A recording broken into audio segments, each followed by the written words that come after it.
Hello नमस्कार, आप सबके हमरा ब्लॉग में स्वागत बा। और देखिए आज हमनी के पहुंचल बनी जा गुड़गांव में, प्रमोद प्रेमी यादव भैया के शो बा गुड़गांव में। तो हमनी के अभी पहुंचनी है जा और फ्रेश हो रहल बा आदमी, सब कोई स्नान कर रहल बा कुछ टीम के। भैया भी आ गइल बानी। भैया कब बजे से शो बा? आज 3 बजे से हमने के शो बा गुड़गांव में और पूरे टीम के साथ अभी हमने के बाई रोड आइनी है जा। और अभी थोड़ा लंच करब जा हमने के ब्रेकफास्ट। हाँ, ब्रेकफास्ट हो अब देखी सब कोई आ गइल बा, रेडी बा। विशाल भाई, छोटन बाबा, जितेंद्र भाई देख तक द चश्मा ले हन 5000 के आज गुड़गांव के शो खातिर। बाकी अब ब्रेकफास्ट होई।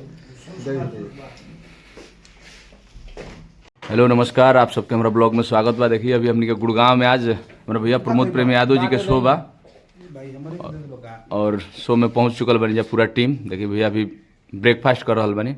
बाकी पूरा टीम बहुत सोनू भैया बाणे, जितेंद्र ताको, छोटन जी, शत्रुघ्न भैया, विशाल भाई। हमने के ब्रेकफास्ट कर रहल बनी जा। आज कब से शो बा? शाम से ही शो बन भैया? कब बजे शो बा? 4 बजे से आज शो बा, 8 बजे तक चली। तो आप सबके बीच हमनी के सब कोई अपना अपना आईडी से लाइव भी रहब जा। बाई रोड ही आज है जा हमनी के बिहार से। बड़ा अच्छा अच्छा गाना भी रिलीज भइल बा आप सबके बीच में। प्यार भी मिल रहा बा गाना के। एगो गाना पूरा अभी धरातल पे एक तरफा कबरल बा, शेर हई सोना अकेले फरियाईला, प्रमोद प्रेमी इंटरटेनमेंट से जौन गाना रिलीज भइल बा। और कल 369 से एगो बड़ा बढ़िया गाना आइल बा, बारात आवता। ओकरा बाद सारे गामा से भी गाना आइल बा, सब कंपनी से गाना आइल बा। एगो प्रेमी धुन हो खातन है सोनू भैया, उनका चैनल से गाना आइल बा। यादव जी के बरतिया तो वो गाना के खूब प्यार दीजिए आप सब। वो गाना ट्रेंडिंग में भी आ गइल बा रील्स पर। बाकी ब्रेकफास्ट कर रहल बनी जा पूरा टीम। और शाम के आप सब अपन बहुमूल्य समय निकाल के जरूर लाइव से जुड़ब जा प्रमोद प्रेमी भैया के आईडी से, पेज से। और हमनी के टीम के सबके आईडी से लाइव रहब जा हमनी के। आप सब जरूर।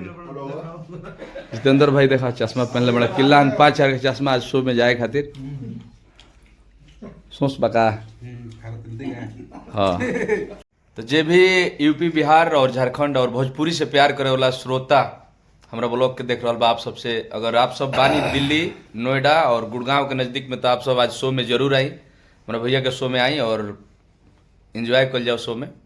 बाकी आप सब गाना के प्यार दुलार दे रहल बनी, ओकरा खातिर दिल से धन्यवाद। और हमरा ऐसे ही यूट्यूब चैनल के भी आप सब प्यार हमनी के प्रोग्राम बा डाल्टनगंज पलामू में और 13 तारीख के पटना में जी। आप सब जुटी पलामू प्रोग्राम बा 6 के। लेकिन आज जे भी दिल्ली, गुड़गांव, नोएडा से नज़दीक आप सब बानी, भोजपुरी से प्यार करे वाला और हमरा भैया के प्यार देवे वाला, तो आप सब के वेलकम बा, दिल से स्वागत बा पूरा प्रेमी परिवार के तरफ से। तो आप सब शो में आई, दिल से धन्यवाद आप सबके। Love you.